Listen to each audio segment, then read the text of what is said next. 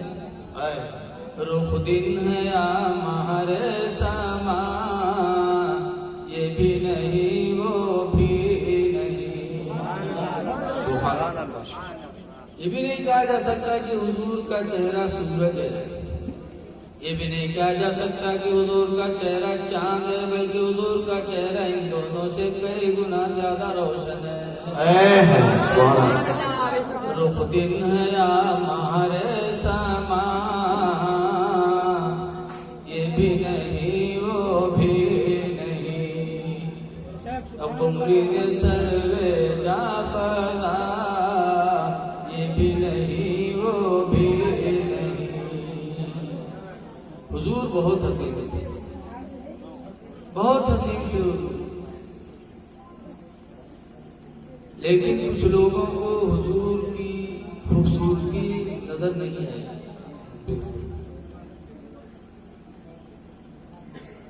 इसीलिए हुजूर सल्लल्लाहु अलैहि वसल्लम बैठे थे। अबू जहल गुजरा तो उसने कहा कि मोहम्मद सल्लल्लाहु अलैहि वसल्लम, आप जैसा बुरा चेहरा दुनिया में मैंने किसी का चेहरा देखा ही नहीं। हुजूर ने फरमाया सदक़ता, तूने सच कहा। इतने में अबू बकर रज़ियल्लाहु ताला अन्हु उन्होंने कहा अल्लाह के रसूल आप जैसा हसीन चेहरा दुनिया में मैंने कभी नहीं देखा। हुजूर ने फरमाया सदक़ता अबू बकर, तुमने सच कहा। तो लोग बैठे थे, उन लोगों ने सवाल किया कि अल्लाह के रसूल अबू जहल सबसे बुरा चेहरा कह के गया, तब भी आपने कहा कि तुमने सच कहा। और अबू बकर ने कहा सबसे अच्छा चेहरा, तो भी आपने कहा कि तुमने सच कहा। दोनों बातें कैसी सही हो सकती हैं? तो हुजूर ने फरमाया कि अल्लाह ताला ने मुझे अपनी कुदरत का आईना बना के भेजा। मैं आईने कुदरत हूँ। आईना माने शीशा, और शीशा में जो चीज जैसी होती है वैसी दिखाई देती है। बोलो। तो अबू जहल एक मुशरिक का चेहरा उसका है, वो सबसे बदतरीन है, तो उसने वो देखा। और अबू बकर का चेहरा ईमान वाला चेहरा है, वो सबसे अच्छा है, तो अबू बकर ने उस चेहरे में सबसे अच्छा देखा। तो हुजूर को जिसने जैसे देखा वैसे उसको मिला। ऐ सुन्नी मुसलमानों, बड़े खुश नसीब हो कि आज नबी के नाम पर आपने इतना बड़ा जलसा किया है और माशाअल्लाह आप हज कर रहे हैं। क्यों? इसलिए कि जो कुछ मिला है सब नबी के वसीले से मिला। नबी न होते तो कुछ भी नहीं होता। हदीस कुदसी है,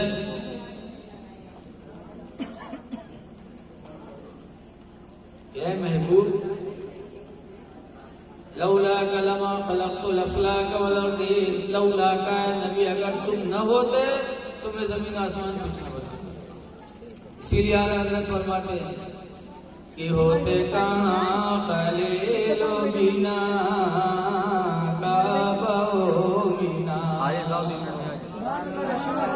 कि कहाँ खलील पैगंबर होते, कहाँ काबा का बंधना होता, कहाँ मिना का मैदान होता है, कुछ भी नहीं होता।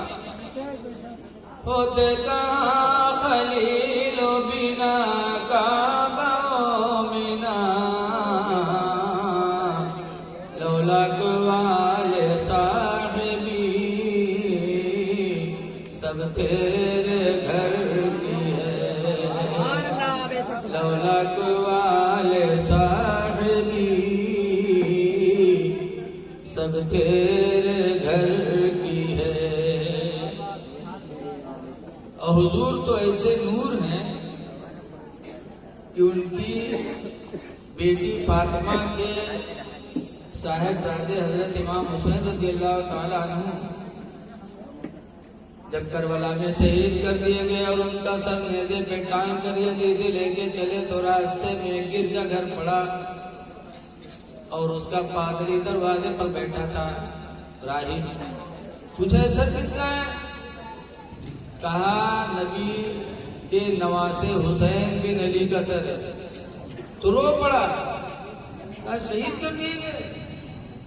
कितने बदनसीब वो लोग जिन्होंने इनको शहीद किया। क्या ये चेहरा मुझे एक रात जियारत के लिए दे सकते हो? तो लोगों ने कहा पैसे कर।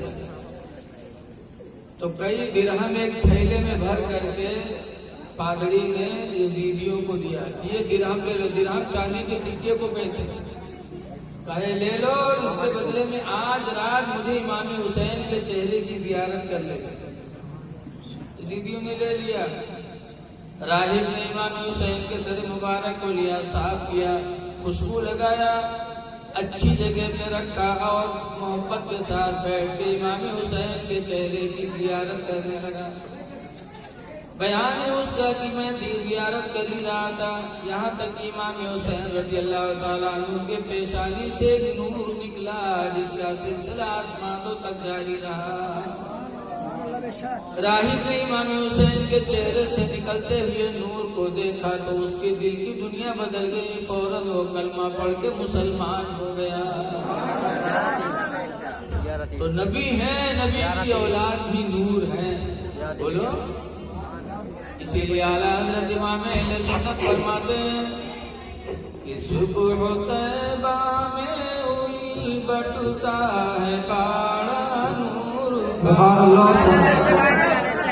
सदका लेने नूर का आया है तारा नूर का। और तेरी नस्ले पाक में है बच्चा बच्चा नूर का। माशाअल्लाह नूर तेरा सब घराना नूर का। बहुत तो आज नूर वाले की महफिल में हम लोग बैठे हैं, कुछ उनकी बातों को भी सुने। क्या हुजूर की शान है। हदीस पाक है, हजरत अली रज़ियल्लाहु ताला अन्हु से रवायत है, क़ाल कुन्तु मअन नबी सल्लल्लाहु अलैहि वसल्लम बिमक्का। हजरत अली फरमाते हैं मैं नबी करीम के साथ मक्का में रहा करता था। फखरजना फी नवाहिहा, तो एक दिन हम सब लोग मिलकर के मक्का के अतराफ में निकले। फमस्तक़बलहु जबलुन वला शजरुन, तो हजरत अली कहते हैं कि हुजूर से कोई पहाड़ और कोई पेड़ नहीं मुलाकात करता। इल्ला हुआ यक़ूलु अस्सलामु अलैका या रसूलल्लाह, मगर वो पहाड़ और पेड़ नबी करीम से कहा करते थे सलाम हो तुम पर ऐ अल्लाह के रसूल। तो पहाड़ नबी को सलाम करें, दरख्त नबी को सलाम करें और हम सलाम न करें। सलाम करो, सलाम करना, सलाम पढ़ना नबी पर ही हमारे बाप आदम अलैहिस्सलाम की सुन्नत है। आदम अलैहिस्सलाम जन्नत में थे तो गमगीन रहते थे। अल्लाह ताला ने फरमाया आदम मेरी जन्नत में कोई कमी है? कहा इलाही तेरी जन्नत में सब कुछ है, कहा फिर तुम गमगीन क्यों रहते हो? कहा अल्लाह तेरी जन्नत में सब कुछ है लेकिन एक चीज नहीं है, अगर वो चीज होती तो जन्नत में मुझे खुशी होती। कहा सब कुछ मगर एक चीज नहीं, वो क्या है? आदम अलैहिस्सलाम फरमाते जन्नत में सब कुछ है लेकिन जन्नत में मेरी बीवी नहीं है। काश अगर तेरी जन्नत में मेरी बीवी मेरे साथ होती तो ये जन्नत मुझे बड़ी अच्छी लगती। अल्लाह ताला को ज्यादा पसंद आई, फौरन आदम अलैहिस्सलाम को नींद आ गई। जैसे नींद आई उनकी बाएं पसली की हड्डी निकाला और निकाल कर उस हड्डी से अल्लाह ताला ने फरमाया कुन हो जा। तो वो हड्डी हजरत हव्वा की शक्ल में बन के तैयार हो गई। हजरत आदम की बीवी बन के तैयार हो गया हुआ। आँख खुली, बहुत हसीनो जमीन थी। आदम ने पूछा अल्लाह ये कौन है? अल्लाह ने फरमाया आदम ये तुम्हारी दुनिया आखिरत में होने वाली बीवी हव्वा है। जैसे बीवी का नाम सुना तो आदम अलैहिस्सलाम बढ़े अपनी बीवी की तरफ। तो अल्लाह ताला ने फरमाया हाँ आदम अभी नहीं, अभी रुको, पहले हव्वा का महर अदा करो फिर करीब में जाओ। अल्लाह महर क्या अदा करें? सरे वकाया की हाशिया में लिखा है, जल्द सानी सरे वकाया की हाशिया में हदीस लिखी है कि अल्लाह ने फरमाया आदम पहले महर अदा करो। पूछा अल्लाह महर क्या अदा करें? तो अल्लाह ताला ने फरमाया आखिरी जमाने में मैं अपना एक महबूब भेजूंगा मोहम्मद सल्लल्लाहु अलैहि वसल्लम, उस पर तुम 10 मरतबा दरूद व सलाम पढ़ दो तुम्हारा महर अदा हो जाएगा। आदम अलैहिस्सलाम ने मेरे नबी पर 10 मरतबा दरूद व सलाम पढ़ा तो हव्वा का महर आदम का अदा हो गया। सुभान अल्लाह। अब देखो आदम अलैहिस्सलाम ने सबसे पहले सलाम। अब आदम अलैहिस्सलाम सबके अब्बा हैं, सुन्नियत के भी वहाबियत के भी, बोलो सबके हैं कि नहीं? और हदीस शरीफ है कि माँ बाप की फरमा बरदार औलाद जन्नत में जाएगी, बिल्कुल। और जो औलाद माँ बाप की ना फरमान होगी, ना फरमान औलाद जन्नत की बू भी नहीं पाएगी। तो अल्हम्दुलिल्लाह हम सब आदम की औलाद फरमा बरदार है, नबी पर सलाम पढ़ते उन्होंने पढ़ा और वहाँ भी नहीं पढ़ते, गोया कि आदम अलैहिस्सलाम की ना फरमान औलाद है। इन पर जन्नत क्या, जन्नत की बू भी आराम है इन पर। फोकट में मस्जिद के चढ़े तोड़े, जब जन्नत मिलेगी ही नहीं तो क्यों कर रहे हो? आदम अलैहिस्सलाम की महर अदा हो गई। लेकिन मुसलमानों तुम्हें न सोच लेना कि तुम रो महर न दियो तो जाओ महर कमरम या नबी सलाम अलैहि पढ़ेगा। तो सोचो हमारे घेर हजार कैसे जा महर अदा तो ना। ये खुसूसियत आदम अलैहिस्सलाम की थी, उन्हीं के लिए खास थी। हमारे आपके लिए नहीं है कि सलाम पढ़ने से महर अदा हो जाए। बिल्कुल बिल्कुल। महर अदा देना ही पड़ेगा। हदीस पाक में जो लोग अपनी औरतों का महर अदा नहीं करते वो कयामत के दिन दोनों जानी की शक्ल में उठाए जाएंगे। गोया कि जिंदगी भर दोनों ने ज़िना किया। ये बच्चे बैठे जिंदगी भर ज़िना किया। जिसने महर अदा न किया इसलिए लोगों महर दे दो। कुरान कहता है कि औरतों का महर खुशी ही की रात में उन्हें हवाले कर दो।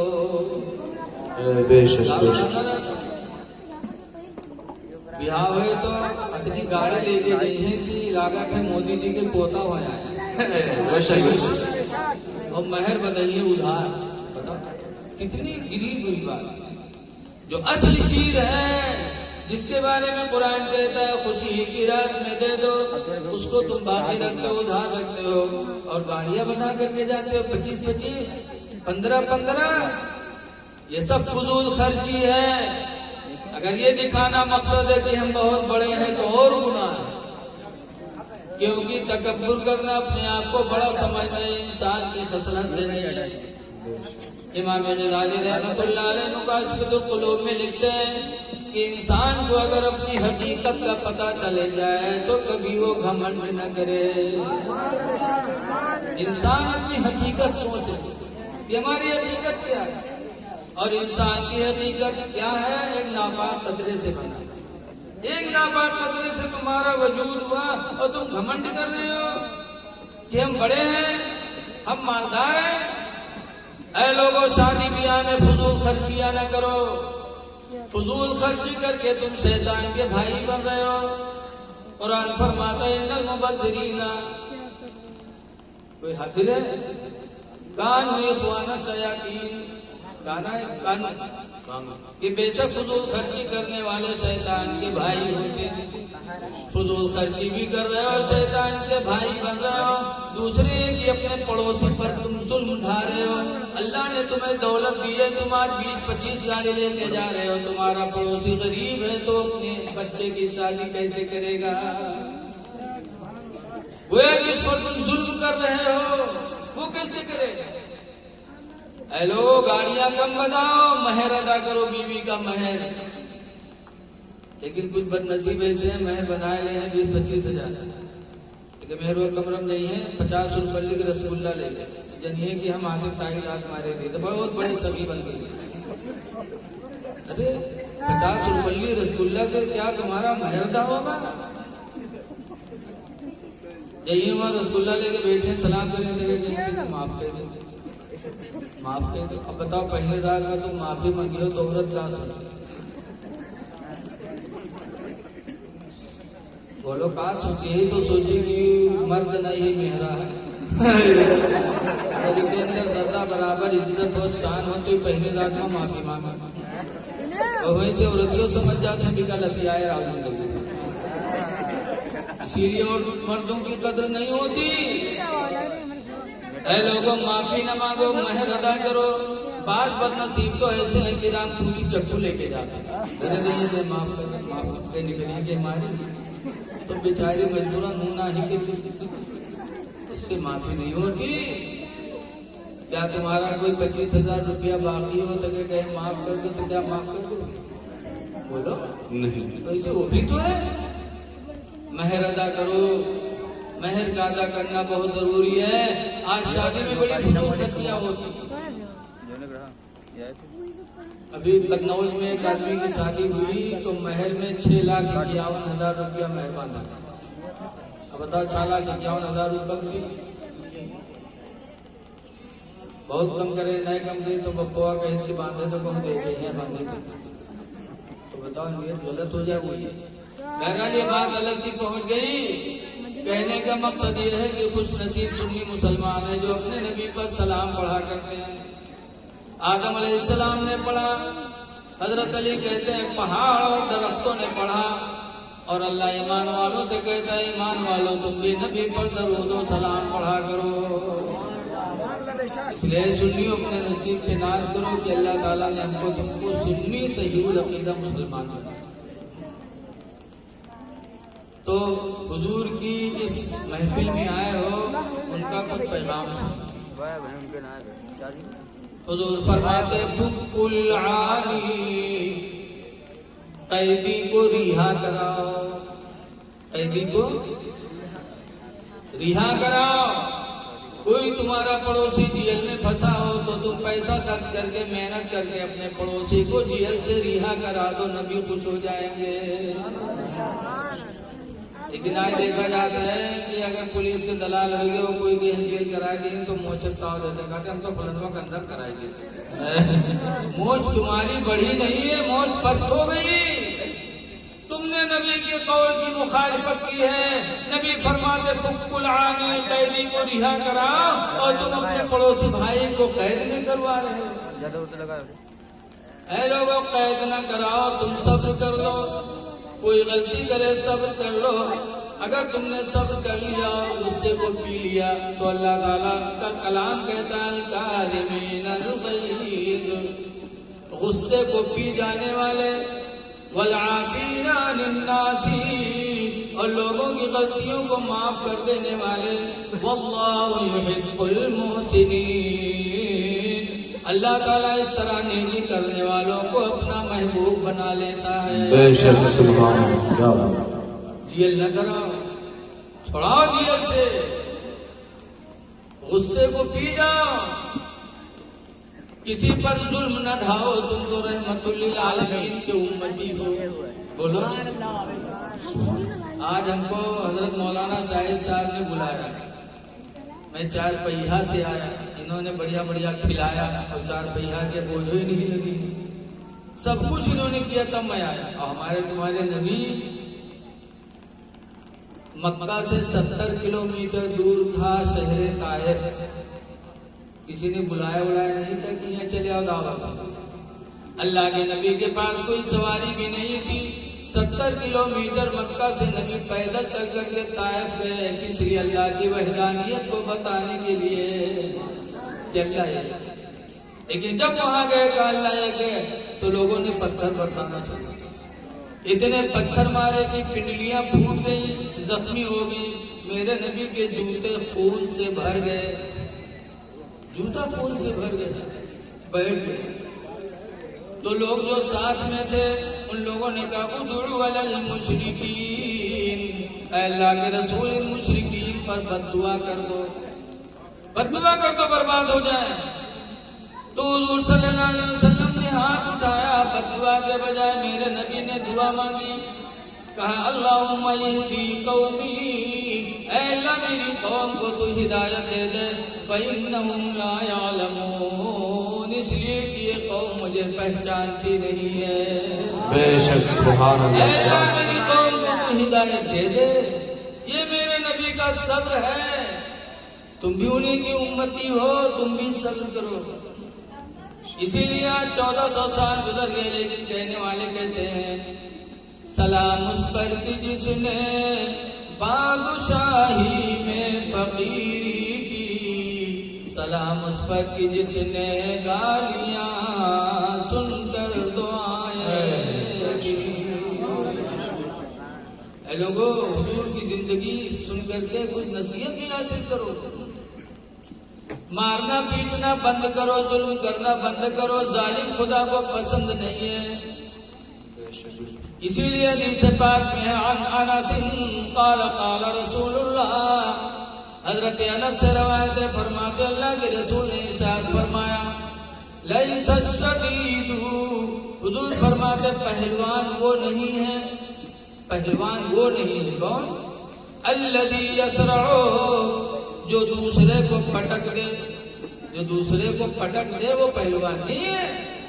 बलिशदीदु, बल्कि पहलवान तो वो है अल्लज़ी यमलकु अला नफ्सिही इंदल ग़ज़ब, जो गुस्सा के वक्त अपने नफ्स पर काबू कर ले। बेशक सुभान अल्लाह। गुस्सा है गाली न दे, गुस्सा है किसी को मारे ना, गुस्सा है किसी को भी इज्जत न करे, बल्कि अपने नफ्स पर काबू करके सब्र कर ले। रसूलुल्लाह फरमाते पहलवान तो वही है। पहलवान बनो नबी के उसूल के मुताबिक। इसलिए तुम रहमतुल लिल आलमीन की उम्मत में हो, सब्र का पैगाम था। मेरे नबी की जिंदगी देखो, 40 साल के बाद जब ऐलान नबूवत फरमाया तो लोग दुश्मन बने। कितनी दुश्मनी की। आप लोगों ने सुना होगा, ऊंट की वो झड़ी सर पे पीट के डाले, रास्ते में कांटे डाले, यहाँ तक कि 3 साल के लिए हुजूर को अबू तालिब के हाथा में बंद कर दिया बगैर दाना पानी। इस शर्त पर कि आपको बुतों की बुराई नहीं करनी है, आपको अल्लाह की वहदानियत का बयान नहीं करना है। हुजूर को बंद कर दिया। अबू तालिब के हाथे में कागज पे दस्तखत करा के काबा में चिपका दिया गया। हुजूर बंद हुए तो हुजूर के मानने वाले भी उसी में कुछ चले गए, बनु हाशिम के खानदान के भी लोग चले गए। 3 साल तक बगैर दाना पानी के उसमें बंद रहे। यहाँ तक कि बच्चे ऐसे बिलक बिलक के रोते थे, घास की पत्ती खाते थे, दरख्त की पत्तियां खा खा के जिंदगी गुजार रहे थे। तो कुफ्फार में झगड़ा होने लगा। जिन्होंने बंद किया वही झगड़ने लगे, कहने लगे यार गजब हो गया, हमारे बच्चे खाते पीते हैं, टहल रहे हैं, और बनु हाशिम के बच्चे 3 साल से बिलक बिलक के रो रहे हैं हाथे के अंदर। इतने में अल्लाह के रसूल ने अपने चचा अबू तालिब से कहा, चचा इन लोगों से कह दो कि जिस कागज पे मुआहिदा लिखवाया था और वो कागज काबा में चिपकाया था, उस कागज को दीमक ने खा लिया है। सिर्फ लफ्ज़ अल्लाह लिखा हुआ है, बाकी कुछ नहीं है। जाके देखो, इनसे कहो कि जब मुआहिदा का कागज खत्म तो मामला भी खत्म होना चाहिए। अबू तालिब ने कहा, मक्का के लोगों सुनो, एक बात मेरा भतीजा मोहम्मद कहता है कि कागज जो मुआहिदे का काबे में था उसको दीमक ने खा लिया है, तो देख लो, अगर सही है तो इनको रिहा कर लो, और अगर ये गलत बोल रहे हैं तो आज से मैं भी इनका साथ छोड़ रहा हूं। जब लोग गए देखे काबे में तो हकीकत में उस कागज को दीमक ने खा लिया और उसकी खबर रसूलुल्लाह ने हाथे के अंदर दे दी। हुजूर को छोड़ दिया गया। तो 3 साल तक उसमें तकलीफ दी, कत्ल करने के लिए घेरा तो वतन अजीज छोड़ दिया। वतन छोड़ना मामूली बात है मुसलमानों। बोलो, आप यहाँ पैदा हुए और कोई आपको परेशान करे कि आप इस गांव को छोड़ने लगे तो कितनी तकलीफ होगी आपको।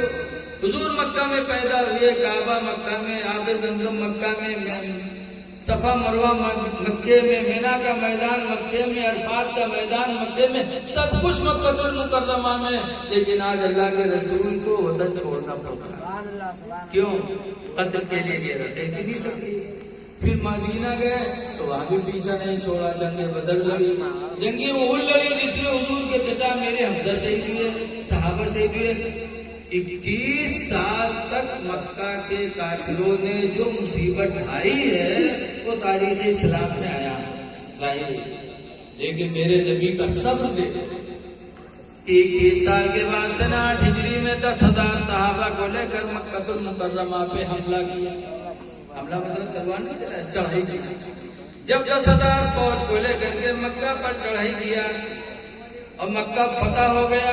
जब मक्का फतह हो गया तो एक सहाबी जोश में आगे बढ़े और वो कहते हैं, अल-यौम यौमुल मदहमा, आज का दिन तो बदला लेने का है, आज इन सबसे बदला लिया जाएगा। इन लोगों ने बहुत तकलीफें पहुंचाई हैं, आज बदला लिया जाएगा इन कुफ्फार से। तो मेरे नबी की रहमत देखी। हदीस में कि हुजूर आगे बढ़े, सहाबी को पीछे हटाया, कहा ला अल-यौम यौमुल मदहमा, नहीं नहीं, आज का दिन बदला लेने का नहीं है, बल अल-यौम यौमुल मरहमा, आज का दिन तो रहमत का दिन है। अल-यौम यौमुल मरहमा, आज का दिन तो रहमत का दिन है। 21 साल तक मक्का के लोगों ने सताया, लेकिन मेरे नबी जब गालिब हुए तो रहमत का पैगाम दे दिया। ऐ लोगो, तुम भी किसी पर गालिब आ जाओ तो नबी की सुन्नत वहां रखा। जब गालिब आ जाओ तब छोड़ो, तो आज मैं तुझे छोड़ रहा हूं अल्लाह की रजा के लिए, रसूल की रजा के लिए। रहमतुल लिल आलमीन की उम्मती हो, रहम करो। हुजूर फरमाती रहमू मन फिल अर्दी, ऐ लोगों जमीन वालों पर रहम करो, यरहमुकुम मन फिस समा, तो आसमान वाला तुम पर रहम फरमाएगा। रहम करो। आज हुजूर की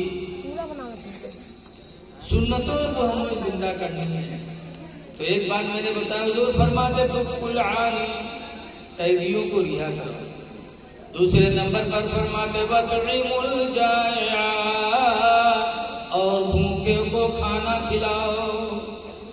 भूखा हो कोई खाना खिला दो, ये नबी का फरमान है। और सवाब है भूखे को खाना खिलाना। आपने 12 तारीख सुनी होगी कि खाने की कितनी फजीलत है। दुनिया में आज अगर किसी को खाना खिला दोगे, पानी पिला दोगे, तो इंशाअल्लाह उसका सवाब आपको कयामत में मिलेगा। हुजूर फरमाते हैं कि अल्लाह ताला फैसला हिसाब लेगा। अभी हमारे बल्लामपुरी साहब कह रहे थे, अल्लाह मुझसे हिसाब ले। शेर में कहे थे ना, हिसाब न ले, असल में हिसाब ले। ये सहाबा की भी तमन्ना था। हजरत उमर फारूक आज़म रज़ी अल्लाह ताला अन्हु रसूलुल्लाह के खलीफा भी हैं, ससुर भी हैं। हजरत उमर रज़ी अल्लाह ताला अन्हु कहा करते थे, या अल्लाह मुझे तो इंसान न बनाता, दुनिया का कोई दिन का बना देता, ताकि मैं हिसाब कब्र से बच जाता। हिसाब बहुत कठिन है। हिसाब पर आएगा तो बड़े बड़े फेल हो जाएंगे। अल्लाह ताला ने बहुत नेमतें दी हैं। भूखों को खाना खिलाओ। तीसरे नंबर पर सरकार फरमाते उदुल मरीजा, मरीजों की अयादत किया करो, बीमारों की अयादत करो। तो हुजूर की मिलाद सजाओ, तो हुजूर की सीरत को भी जिंदा करो। देखो आज अल्हम्दुलिल्लाह अभी मैं मस्जिद में नमाज ईशा पढ़ने गया, आपकी मस्जिद में अंदर गया, मुझे बड़ा अच्छा लगा। माशाअल्लाह गांव में इतनी लंबी चौड़ी मस्जिद आप लोगों ने बनाई है, लेकिन बनाने के साथ साथ इसमें हमें सजदा भी करना। आज मस्जिदें सुनी पड़ी हुई हैं। हदीस पाक है, नबी कतादा काला काला रसूलुल्लाह सल्लल्लाहु अलैहि वसल्लम, हजरत अबू कतादा से रवायत है, फरमाते अल्लाह के रसूल ने इरशाद फरमाया, बश्शिरुल मशाईन फिज़्ज़ुलमी लल मसाजिदी, अंधेरी रातों में, जरा सीटी कम करो भैया, अंधेरी रातों में मस्जिदों में जाने वाले लोगों को खुशखबरी सुना दो। जो अंधेरी रात में यानी नमाज़े ईशा पढ़ने जाते, नमाज़े फजर पढ़ने जाते, उन्हें खुशखबरी सुना दो। किस चीज की? बिन्नूरित्ताम यौमल क़यामा, ये क़यामत के दिन अल्लाह ताला उनको पूरा पूरा नूर अता फरमाएगा। पूरा पूरा नूर अता फरमाएगा। जो अंधेरी रातों में मस्जिदों में जाकर के सजदा करते हैं, मस्जिद में जाना अगर नसीब हो जाए तो खुदा का शुक्र अदा करो।